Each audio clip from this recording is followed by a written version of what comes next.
Episode 6। सूर्य को फल समझकर आकाश में उड़ गए बाल हनुमान। सुमेरु पर्वत पर सुबह की पहली किरणें फैल चुकी थीं। पक्षियों का मधुर कलरव पूरे वन में गूंज रहा था। माता अंजना पूजा की तैयारी कर रही थी, जबकि नन्हे हनुमान आश्रम के बाहर खेल रहे थे। उस दिन उन्हें बहुत तेज भूख लगी थी। उन्होंने इधर उधर देखा, लेकिन माता अंजना अभी तक भोजन लेकर नहीं आई थी। तभी उनकी नज़र पूर्व दिशा में उगते हुए लाल लाल सूर्य पर पड़ी। सूर्य उस समय बिल्कुल पके हुए लाल फल जैसा दिखाई दे रहा था। बाल हनुमान खुशी से उछल पड़े। वाह, कितना बड़ा और सुंदर फल है! मैं इसे खाकर अपनी भूख मिटाऊंगा। इतना कहते ही उन्होंने जमीन पर अपने छोटे छोटे पैर जमाए और पूरी शक्ति से छलांग लगा दी। लेकिन वह कोई साधारण छलांग नहीं थी। वह इतनी ऊंची थी कि देखते ही देखते बाल हनुमान बादलों के ऊपर पहुंच गए। धरती पर खड़े ऋषि मुनि आश्चर्य से आकाश की ओर देखने लगे। ये कौन सा दिव्य बालक है जो इतनी ऊंचाई तक पहुंच गया? योजक चिन्ह, योजक चिन्ह, योजक चिन्ह।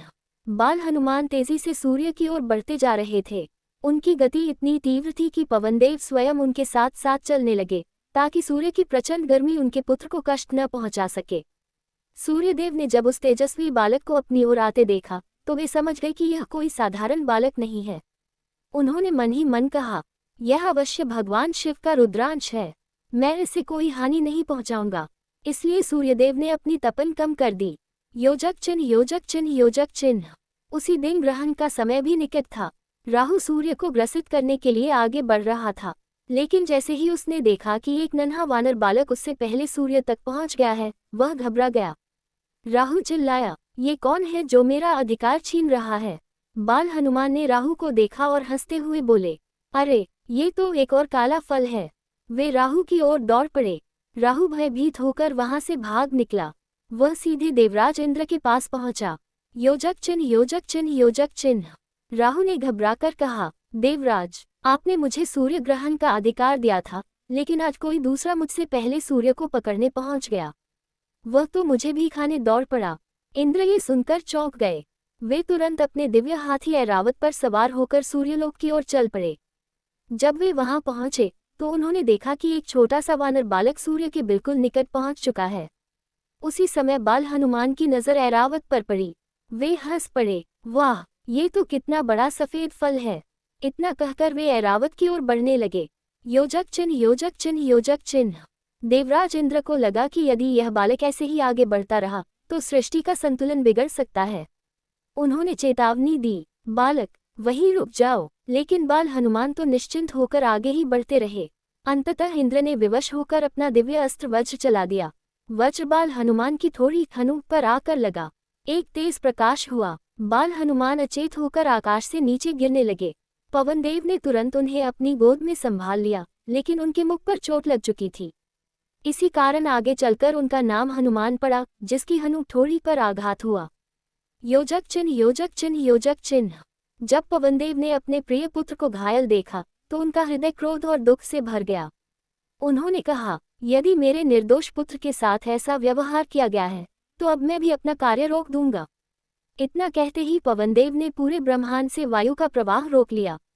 क्षण भर में पृथ्वी पर सांस लेना कठिन हो गया। मनुष्य, पशु, पक्षी, देवता सभी व्याकुल हो उठे। यज्ञ की अग्नि मंद पड़ गई। नदियां जैसे शांत हो गईं। पूरी सृष्टि संकट में पड़ गई। देवताओं को अपनी भूल का एहसास होने लगा। देवराज इंद्र भी चिंतित हो उठे। उन्हें समझ आ गया कि अब इस संकट का समाधान केवल ब्रह्मा जी ही कर सकते हैं। अगले एपिसोड में तारांकन, तारांकन, पवनदेव के क्रोध से पूरी सृष्टि संकट में पड़ गई। ब्रह्मा जी और सभी देवता बाल हनुमान के पास पहुंचे। कैसे जीवित हुए हनुमान, और किन किन देवताओं ने उन्हें अमरता, अपार बल और अजय होने के दिव्य वरदान दिए, जानिए अगले एपिसोड में। एपिसोड 7, देवताओं के दिव्य वरदान, बाल हनुमान बने अजेय महावीर। पिछले एपिसोड में आपने देखा कि बाल हनुमान ने उगते हुए सूर्य को लाल फल समझकर उसे पकड़ने के लिए आकाश में छलांग लगा दी। देवराज इंद्र ने उन्हें रोकने के लिए वज्र का प्रहार किया, जिससे उनकी थोड़ी पर चोट लगी। अपने प्रिय पुत्र को घायल देखकर पवनदेव क्रोधित हो गए और उन्होंने पूरे संसार से वायु का प्रवाह रोक दिया। अब आगे योजक चिन्ह, योजक चिन्ह, योजक चिन्ह। वायु के रुकते ही तीनों लोकों में हाहाकार मच गया। मनुष्य सांस लेने के लिए तड़पने लगे। पशु पक्षी धरती पर गिरने लगे। ऋषि मुनियों के यज्ञ रुक गए। देवताओं के लोकों में भी बेचैनी फैल गई। देवराज इंद्र ने चिंतित होकर ब्रह्मा जी से कहा, प्रजापति, यदि पवनदेव ने अपना क्रोध शांत नहीं किया तो सृष्टि का विनाश निश्चित है। ब्रह्मा जी बोले, चलो स्वयं पवनदेव के पास चलते हैं। योजक चिन्ह योजक चिन्ह योजक चिन्ह। ब्रह्मा जी, भगवान शिव, इंद्र, सूर्यदेव, वरुण देव, यमराज, कुबेर और अन्य सभी देवता उस गुफा में पहुंचे जहां पवनदेव घायल बाल हनुमान को अपनी गोद में लेकर बैठे थे। पवनदेव की आंखों में आंसू थे। उन्होंने कहा, मेरे पुत्र ने किसी का क्या बिगाड़ा था? वह तो एक मासूम बालक है, फिर उसे दंड क्यों दिया गया? सभी देवता मौन हो गए। देवराज इंद्र आगे बढ़े। उन्होंने विनम्र स्वर में कहा, पवनदेव, मुझसे भूल हो गई। मेरा उद्देश्य उसे चोट पहुंचाना नहीं था, बल्कि सृष्टि की रक्षा करना था। कृपया मुझे क्षमा करें। योजक चिन्ह योजक चिन्ह योजक चिन्ह।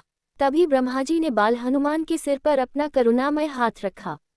उनके स्पर्श से बाल हनुमान ने धीरे धीरे अपनी आंखें खोल दी। जैसे ही वे मुस्कुराए, पवनदेव के चेहरे पर भी मुस्कान लौट आई। पूरा वातावरण आनंद से भर गया। देवताओं ने राहत की सांस ली। योजक चिन्ह योजक चिन्ह योजक चिन्ह। अब ब्रह्मा जी बोले, यह कोई साधारण बालक नहीं है, ये भगवान शिव का रुद्रांश है। इसके उज्ज्वल भविष्य के लिए हम सभी इसे अपने अपने वरदान देंगे। सबसे पहले देवराज इंद्र आगे आए। उन्होंने बाल हनुमान को गले लगाते हुए कहा, आज से मेरा वज्र तुम्हें कभी हानि नहीं पहुंचा सकेगा। तुम्हारी ठोड़ी पर लगी चोट के कारण तुम्हारा नाम हनुमान होगा और यही नाम युगों युगों तक अमर रहेगा। योजक चिन्ह योजक चिन्ह योजक चिन्ह। फिर सूर्यदेव आगे आए। उन्होंने कहा, मैं तुम्हारा गुरु बनूंगा, तुम्हें वेद, शास्त्र, नीति, व्याकरण और समस्त विद्याओं का ज्ञान दूंगा। संसार में तुम्हारे समान विद्वान बहुत कम होंगे। योजक चिन्ह योजक चिन्ह योजक चिन्ह। वरुण देव ने आशीर्वाद दिया, जल तुम्हारा कभी कुछ नहीं बिगाड़ सकेगा, समुद्र और नदियां भी तुम्हारा मार्ग रोक नहीं पाएंगी। योजक चिन्ह योजक चिन्ह योजक चिन्ह। अग्निदेव बोले, अग्नि तुम्हें कभी नहीं जला सकेगी, चाहे कितनी भी भीषण आग हो, तुम सदैव सुरक्षित रहोगे। योजक चिन्ह योजक चिन्ह योजक चिन्ह। यमराज ने कहा, तुम मृत्यु के भय से मुक्त रहोगे, जब तक ईश्वर की इच्छा होगी कोई तुम्हारा अंत नहीं कर सकेगा। योजक चिन्ह योजक चिन्ह योजक चिन्ह। कुबेर ने वरदान दिया, युद्ध में तुम्हें कभी थकान नहीं होगी, तुम्हारा साहस और धैर्य सदैव अटल रहेगा। योजक चिन्ह योजक चिन्ह योजक चिन्ह। विश्वकर्मा ने कहा, मेरे द्वारा बनाए गए किसी भी दिव्य अस्त्र या शस्त्र से तुम्हें कोई हानि नहीं होगी। योजक चिन्ह योजक चिन्ह योजक चिन्ह। अंत में भगवान शिव स्वयं आगे बढ़े। उन्होंने बाल हनुमान को अपनी गोद में उठाया और प्रेम से कहा, पुत्र, तुम मेरे रुद्रांश हो, तुम्हारे भीतर अपार बल, अद्भुत बुद्धि और अटूट भक्ति का संगम होगा। जब भी धर्म संकट में होगा तुम उसकी रक्षा के लिए सबसे आगे खड़े रहोगे। बाल हनुमान मुस्कुराकर भगवान शिव के चरणों में झुक गए। योजक चिन्ह योजक चिन्ह योजक चिन्ह। इसके बाद ब्रह्मा जी ने अंतिम वरदान दिया, हे हनुमान, कोई भी देव, दानव, राक्षस या असुर तुम्हें पराजित नहीं कर सकेगा। तुम अजेय, पराक्रमी और धर्म के महान रक्षक बनोगे। जैसे ही यह वरदान पूरा हुआ, आकाश से पुष्पों की वर्षा होने लगी। गंधर्वों ने गीत गाए, देवताओं ने जय हनुमान का उद्घोष किया। योजक चिन्ह योजक चिन्ह योजक चिन्ह। पवनदेव का क्रोध शांत हो गया। उन्होंने फिर से पूरे संसार में वायु का प्रवाह प्रारंभ कर दिया। मनुष्यों और प्राणियों ने राहत की सांस ली। यज्ञ की अग्नियां फिर से प्रज्वलित हो उठी। सृष्टि में जीवन लौट आया। योजक चिन्ह योजक चिन्ह योजक चिन्ह। लेकिन बाल हनुमान अभी भी एक चंचल बालक थे। अपार शक्ति मिलने के बाद उनकी शरारतें भी बढ़ने लगीं। वे कभी ऋषियों के कमंडल छिपा देते, कभी ध्यान में बैठे मुनियों की जटाएं खींच देते और फिर मासूम बनकर हंसने लगते। ऋषि पहले तो मुस्कुराते रहे, लेकिन धीरे धीरे उनकी शरारतें बढ़ने लगीं। एक दिन ऐसा हुआ कि ऋषियों को एक कठिन निर्णय लेना पड़ा। अगले एपिसोड में बाल हनुमान की बढ़ती शरारतों से परेशान ऋषि मुनियों ने उन्हें एक ऐसा श्राप दिया जिसने उनके जीवन की दिशा बदल दी। कैसे वे अपनी ही दिव्य शक्तियों को भूल गए और क्यों यही श्राप आगे चलकर श्री राम की सेवा में सबसे बड़ा वरदान बन गया। एपिसोड 8, सूर्यदेव बने गुरु, बाल हनुमान की अद्भुत शिक्षा। ऋषियों के श्राप के बाद बाल हनुमान पहले से अधिक शांत और विनम्र हो गए थे। उनके भीतर अपार शक्ति तो थी, लेकिन वे उसका अहंकार नहीं करते थे। माता अंजना और वानरराज केसरी ये देखकर प्रसन्न थे। एक दिन केसरी ने अंजना से कहा, देवी, अब हमारा पुत्र बड़ा हो रहा है, समय आ गया है कि वह किसी महान गुरु से वेद, शास्त्र और समस्त विद्याओं की शिक्षा प्राप्त करे। अंजना ने मुस्कुराकर कहा, स्वामी, संसार में सूर्यदेव से बड़ा ज्ञानी कौन हो सकता है? यदि वे हमारे पुत्र के गुरु बन जाएं, तो इससे बड़ा सौभाग्य क्या होगा? हनुमान ने अपने माता पिता के चरण स्पर्श किए और सूर्यदेव की शरण में जाने का निश्चय किया। योजक चिन्ह, योजक चिन्ह, योजक चिन्ह। अगली सुबह हनुमान पूर्व दिशा की ओर चल पड़े। जैसे ही सूर्यदेव अपने रथ पर आकाश में उदित हुए, हनुमान ने उन्हें प्रणाम किया। हे सूर्यदेव, मैं आपकी शरण में आया हूँ, कृपया मुझे अपना शिष्य स्वीकार करें। सूर्यदेव ने स्नेह से हनुमान की ओर देखा। वे बोले, वत्स, मैं तुम्हारी भक्ति और विनम्रता से प्रसन्न हूँ, लेकिन मैं एक क्षण भी रुक नहीं सकता। मेरा रथ निरंतर आकाश में चलता रहता है, मैं तुम्हें शिक्षा कैसे दूं? हनुमान ने मुस्कुराकर उत्तर दिया, गुरुदेव, यदि आप नहीं रुक सकते तो मैं ही आपके साथ चलता रहूंगा। योजक चिन्ह, योजक चिन्ह, योजक चिन्ह। ये कहकर हनुमान आकाश में उड़ गए। वे सूर्यदेव के रथ के सामने उड़ते हुए उनके मुख की ओर देखते रहे, ताकि हर शब्द स्पष्ट सुन सकें। सूर्यदेव ने शिक्षा प्रारंभ की। उन्होंने सबसे पहले वर्णमाला, संस्कृत व्याकरण और वेदों का ज्ञान दिया। हनुमान की बुद्धि इतनी तीव्र थी कि वे एक बार सुनते ही सब कुछ कंठस्थ कर लेते। सूर्यदेव आश्चर्यचकित रह गए। योजक चिन्ह, योजक चिन्ह, योजक चिन्ह। दिन बीतते गए। हनुमान प्रतिदिन सूर्यदेव के साथ आकाश की यात्रा करते और नई नई विद्याएं सीखते। उन्होंने ऋग्वेद, यजुर्वेद, सामवेद और अथर्ववेद का अध्ययन किया। फिर उन्होंने उपनिषद, पुराण, धनुर्वेद, आयुर्वेद, ज्योतिष, नीति, व्याकरण, संगीत और शास्त्रों का भी ज्ञान प्राप्त किया। सूर्यदेव ने जो भी सिखाया, हनुमान ने उसे तुरंत आत्मसात कर लिया। योजक चिन्ह, योजक चिन्ह, योजक चिन्ह। एक दिन सूर्यदेव ने उनकी परीक्षा लेने का निश्चय किया। उन्होंने एक कठिन वैदिक मंत्र का अर्थ पूछा। हनुमान ने केवल मंत्र का अर्थ ही नहीं बताया, बल्कि उसके गूढ़ रहस्य भी समझा दिए। सूर्यदेव अत्यंत प्रसन्न हुए। उन्होंने कहा, वत्स, तुम्हारी बुद्धि अद्भुत है। तुम केवल बलवान ही नहीं, महान विद्वान भी बनोगे। योजक चिन्ह, योजक चिन्ह, योजक चिन्ह। कुछ समय बाद सारी शिक्षा पूर्ण हो गई। हनुमान ने सूर्यदेव के चरणों में दंडवत प्रणाम किया। गुरुदेव, आपने मुझे अमूल्य ज्ञान दिया है, आप कृपया गुरु दक्षिणा स्वीकार कीजिए। सूर्यदेव मुस्कुराए, पुत्र, मुझे किसी धन या वस्तु की आवश्यकता नहीं है। यदि तुम मुझे गुरु दक्षिणा देना चाहते हो, तो मेरे पुत्र सुग्रीव की सदैव रक्षा करना। जब वह संकट में हो, तब उसका साथ कभी मत छोड़ना। हनुमान ने दोनों हाथ जोड़कर प्रण किया। गुरुदेव, मैं वचन देता हूँ कि जीवन भर सुग्रीव की सेवा और रक्षा करूंगा। सूर्यदेव ने उन्हें आशीर्वाद दिया। तुम्हारी कीर्ति तीनों लोकों में फैलेगी। तुम्हारी भक्ति और सेवा का उदाहरण युगों तक दिया जाएगा। योजक चिन्ह, योजक चिन्ह, योजक चिन्ह। हनुमान अपने माता पिता के पास लौट आए। माता अंजना ने देखा कि उनका पुत्र अब पहले से भी अधिक तेजस्वी और विनम्र हो गया है। केसरी ने गर्व से कहा, आज हमारा पुत्र केवल बल का नहीं, ज्ञान का भी भंडार बन चुका है। लेकिन नियति ने हनुमान के लिए एक और महान कार्य निर्धारित कर रखा था। उधर किष्किंधा में दो भाइयों बाली और सुग्रीव के बीच ऐसा विवाद शुरू होने वाला था, जो आगे चलकर हनुमान को भगवान श्रीराम से मिलाने का कारण बनेगा। अगले एपिसोड में बाली और सुग्रीव के बीच भयंकर संघर्ष, किष्किंधा से सुग्रीव का निर्वासन और हनुमान का अपने गुरु को दिए वचन के अनुसार सुग्रीव का साथ निभाने का निर्णय।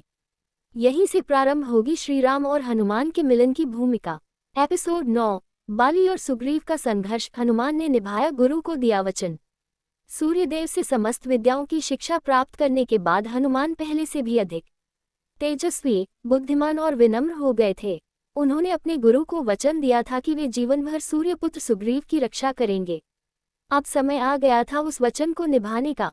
योजक चिन्ह, योजक चिन्ह, योजक चिन्ह। किष्किंधा नगरी में दो वीर भाइयों का राज्य था, बाली और सुग्रीव। बाली बड़ा भाई था, उसका पराक्रम अतुलनीय था। कहा जाता था कि युद्ध के समय वह अपने शत्रु की आधी शक्ति स्वयं प्राप्त कर लेता था। सुग्रीव भी वीर था, लेकिन वह अपने बड़े भाई का बहुत सम्मान करता था। दोनों भाई मिलकर प्रजा का पालन करते थे। राज्य में सुख, शांति और समृद्धि थी। हनुमान भी किष्किंधा में सुग्रीव के प्रमुख मंत्री और विश्वसनीय मित्र बन चुके थे। योजक चिन्ह, योजक चिन्ह, योजक चिन्ह। एक दिन किष्किंधा के द्वार पर मायावी नाम का एक भयंकर राक्षस आ पहुंचा। उसने ऊंची आवाज में ललकारा, बाली, यदि तुम सचमुच वीर हो तो बाहर आकर मेरा सामना करो। बाली क्रोधित हो उठा। उसने अपनी गदा उठाई और बोला, आज तुम्हारा अंत निश्चित है। सुग्रीव और हनुमान भी उसके साथ चल पड़े। योजक चिन्ह योजक चिन्ह योजक चिन्ह। मायावी उन्हें चलते हुए एक विशाल और अंधेरी गुफा तक ले गया।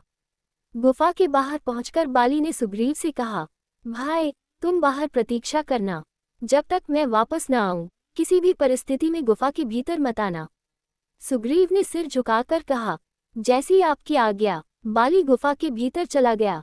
भीतर से तलवारों की टकराहट और भयंकर गर्जन सुनाई देने लगे। योजक चिन्ह योजक चिन्ह योजक चिन्ह। एक दिन बीता, फिर कई दिन बीत गए। धीरे धीरे 1 महीना गुजर गया। सुग्रीव चिंतित हो गया। अचानक गुफा के भीतर से रक्त की धारा बाहर बहने लगी। भीषण गर्जना भी शांत हो गई। सुग्रीव का हृदय कांप उठा। उसे लगा कि बाली राक्षस के हाथों मारा गया है। योजक चिन्ह योजक चिन्ह योजक चिन्ह। हनुमान ने शांत स्वर में कहा, राजकुमार हमें धैर्य रखना चाहिए। लेकिन सुग्रीव दुख से भर चुका था। उसे भय था कि यदि राक्षस जीवित हुआ तो बाहर आकर पूरे राज्य को नष्ट कर देगा। भारी मन से उसने एक विशाल शिला उठाई और गुफा का द्वार बंद कर दिया। फिर आंसुओं के साथ किष्किंधा लौट आया। योजक चिन्ह योजक चिन्ह योजक चिन्ह। मंत्रियों और प्रजा ने बहुत आग्रह किया। राज्य को राजा की आवश्यकता थी। सबने मिलकर सुग्रीव का राजतिलक कर दिया। लेकिन सुग्रीव के मन में कोई प्रसन्नता नहीं थी। वह हर दिन अपने बड़े भाई को याद करता था। योजक चिन्ह योजक चिन्ह योजक चिन्ह। कुछ समय बाद गुफा के भीतर बाली ने मायावी का वध कर दिया। जब वह बाहर निकलने लगा तो उसने देखा कि गुफा का द्वार विशाल शिला से बंद है। अपार बल से उसने शिला हटाई और बाहर आ गया। किष्किंधा पहुंचते ही उसने देखा कि सुग्रीव सिंहासन पर बैठा है। बाली का चेहरा क्रोध से लाल हो गया। उसने सोचा, सुग्रीव ने मुझे मारने के लिए गुफा बंद कर दी और स्वयं राजा बन बैठा। योजक चिन्ह योजक चिन्ह योजक चिन्ह। सुग्रीव दौड़कर बाली के चरणों में गिर पड़ा। भैया, मैंने आपको मृत समझ लिया था। मेरा कोई गलत इरादा नहीं था। लेकिन बाली का क्रोध शांत नहीं हुआ। उसने सुग्रीव की एक भी बात नहीं सुनी। उसने उसे राज्य से निकाल दिया और उसकी पत्नी रूमा को भी अपने अधिकार में ले लिया। ये देखकर पूरी सभा स्तब्ध रह गई। योजक चिन्ह योजक चिन्ह योजक चिन्ह। हनुमान आगे बढ़े और विनम्रता से बोले, महाराज कृपया सत्य को समझिए। सुग्रीव ने जो किया वह भय और दुख में किया था, विश्वासघात में नहीं। लेकिन बाली ने हनुमान की बात भी अनसुनी कर दी। उसने कठोर स्वर में कहा, जो भी सुग्रीव का साथ देगा वह मेरा शत्रु होगा। योजक चिन्ह योजक चिन्ह योजक चिन्ह। हनुमान ने अपने गुरु सूर्यदेव को दिया हुआ वचन याद किया। उन्होंने मन ही मन कहा, मैं किसी भी परिस्थिति में सुग्रीव का साथ नहीं छोड़ूंगा। वे सुग्रीव के पास पहुंचे और बोले, महाराज चिंता मत कीजिए। जब तक हनुमान जीवित है कोई आपका अहित नहीं कर सकता। सुग्रीव की आंखों से आंसू बह निकले। दोनों किष्किंधा छोड़कर ऋषिमुख पर्वत की ओर चल पड़े। उन्हें नहीं पता था कि यही पर्वत उनके जीवन की दिशा बदल देगा। यही एक दिन अयोध्या के 2 वनवासी राजकुमार आने वाले थे, श्री राम और लक्ष्मण। और वहीं से आरंभ होगी संसार की सबसे महान मित्रता और सबसे पवित्र भक्ति की अमर गाथा। अगले एपिसोड में ऋषिमुख पर्वत पर सुग्रीव और हनुमान का नया जीवन। दूसरी ओर माता सीता के हरण के बाद श्री राम और लक्ष्मण उनकी खोज में उसी पर्वत की ओर बढ़ रहे हैं। क्या अब होने वाला है इतिहास का सबसे दिव्य मिलन। एपिसोड 10, श्री राम और हनुमान का प्रथम मिलन। ऋषिमुख पर्वत की ऊंची ऊंची चोटियां बादलों से घिरी हुई थीं। चारों ओर घना वन, निर्मल जलधाराएं और पक्षियों का मधुर कलरव वातावरण को शांत बना रहे थे। यही सुग्रीव, हनुमान और उनके कुछ विश्वसनीय वानर साथी आश्रय लिए हुए थे। सुग्रीव के मन में हर समय एक ही भय रहता था, यदि बाली को मेरे ठिकाने का पता चल गया तो वह मुझे जीवित नहीं छोड़ेगा। हनुमान उन्हें धैर्य बंधाते हुए कहते, महाराज भय मत कीजिए। सत्य की रक्षा स्वयं भगवान करते हैं। उचित समय अवश्य आएगा। योजक चिन्ह योजक चिन्ह योजक चिन्ह। उसी समय दूसरी ओर लंका का राजा रावण माता सीता का हरण कर चुका था। श्री राम और लक्ष्मण वन वन भटककर सीता की खोज कर रहे थे। वे शबरी के आश्रम पहुंचे, जहां वृद्ध भक्त शबरी ने प्रेमपूर्वक उन्हें मीठे बेर खिलाए और कहा, प्रभु आगे ऋषिमुख पर्वत पर जाए। वहां सुग्रीव नाम का वानर रहता है, वही आपकी सहायता करेगा। श्री राम ने मुस्कुराकर शबरी को आशीर्वाद दिया और लक्ष्मण के साथ ऋषिमुख पर्वत की ओर चल पड़े। योजक चिन्ह योजक चिन्ह योजक चिन्ह। कुछ समय बाद सुग्रीव ने दूर से 2 तेजस्वी युवकों को धनुष बाण लिए अपनी ओर आते देखा। उनका तेज साधारण मनुष्यों जैसा नहीं था। सुग्रीव घबरा गया। हनुमान, कहीं ये बाली के भेजे हुए योद्धा तो नहीं। हनुमान ने ध्यान से देखा। उन दोनों के मुख पर तेज, आंखों में करुणा और चाल में अद्भुत शांति थी। उन्होंने कहा, महाराज, बिना जाने किसी निष्कर्ष पर पहुंचना उचित नहीं। मैं जाकर उनका परिचय लेकर आता हूँ। योजक चिन्ह, योजक चिन्ह, योजक चिन्ह। हनुमान ने एक ब्राह्मण का वेश धारण किया। वे विनम्रता से श्री राम और लक्ष्मण के पास पहुंचे। दोनों भाइयों को प्रणाम कर बोले, हे वीरों, आपका तेज असाधारण है। आप कौन हैं? किस उद्देश्य से इस वन में आए हैं? श्री राम मुस्कुराए। उन्होंने मधुर स्वर में उत्तर दिया, हम अयोध्या के राजा दशरथ के पुत्र हैं। मैं राम हूँ और ये मेरे छोटे भाई लक्ष्मण हैं। मेरी पत्नी सीता का रावण ने हरण कर लिया है। हम उनकी खोज में निकले हैं। हनुमान ये सुनते ही भाव विभोर हो गए। उनके हृदय में एक अनजानी भक्ति उमड़ पड़ी। योजक चिन्ह, योजक चिन्ह, योजक चिन्ह।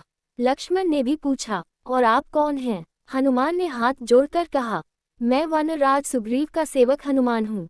मैं ब्राह्मण के वेश में आपकी परीक्षा लेने आया था। अब मुझे विश्वास हो गया है कि आप कोई साधारण मनुष्य नहीं हैं। इतना कहकर हनुमान ने अपना वास्तविक वानर रूप धारण कर लिया। वे श्री राम के चरणों में दंडवत लेट गए। उनकी आंखों से आंसुओं की धारा बहने लगी। प्रभु, मुझे क्षमा करें, मैं आपको पहचान नहीं सका।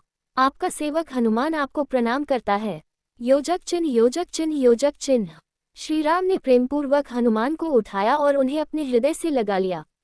उन्होंने कहा, हनुमान, तुम केवल बलवान ही नहीं, अत्यंत बुद्धिमान और विनम्र भी हो। तुम्हारे जैसे भक्त और सेवक को पाकर मैं धन्य हूँ। ये सुनकर हनुमान का हृदय आनंद से भर उठा। उन्हें ऐसा लगा मानो उन्हें अपने जीवन का वास्तविक उद्देश्य मिल गया हो। योजक चिन्ह, योजक चिन्ह, योजक चिन्ह। हनुमान ने कहा, प्रभु, मेरे स्वामी सुग्रीव भी आपकी सहायता करना चाहते हैं। यदि आप कृपा करें तो मैं आपको उनके पास ले चलूं। श्री राम ने सहमति में सिर हिलाया। हनुमान ने अत्यंत विनम्रता से दोनों भाइयों को अपने कंधों पर बैठाया और एक ही छलांग में ऋषिमुख पर्वत की ऊंची चोटी पर पहुंच गए। सुग्रीव ने श्रीराम और लक्ष्मण का आदरपूर्वक स्वागत किया। हनुमान ने दोनों का परिचय कराया। योजक चिन्ह, योजक चिन्ह, योजक चिन्ह। सुग्रीव ने अपनी पूरी व्यथा सुनाई। कैसे बाली ने उन्हें गलत समझा, कैसे उनसे राज्य छीन लिया और कैसे वे वर्षों से भय में जीवन जी रहे हैं। श्रीराम ने शांत स्वर में कहा, सुग्रीव, जो अन्याय करता है उसे उसके कर्मों का फल अवश्य मिलता है। मैं तुम्हें न्याय दिलाऊंगा। ये सुनकर सुग्रीव की आंखों में आशा की किरण जाग उठी। हनुमान मन ही मन प्रसन्न थे। जिस क्षण की प्रतीक्षा देवता भी कर रहे थे वह आज पूर्ण हो चुका था। भगवान श्रीराम और उनके परम भक्त हनुमान का प्रथम मिलन हो चुका था। यहीं से आरंभ हुई वह अमर भक्ति जिसकी मिसाल आज भी पूरे संसार में दी जाती है। अगले एपिसोड में श्रीराम और सुग्रीव की अग्नि को साक्षी मानकर मित्रता, फिर श्रीराम का अद्भुत पराक्रम, एक ही बाण से 7 साल वृक्षों को भेद कर सुग्रीव का विश्वास जीतना और बाली के अंत की शुरुआत।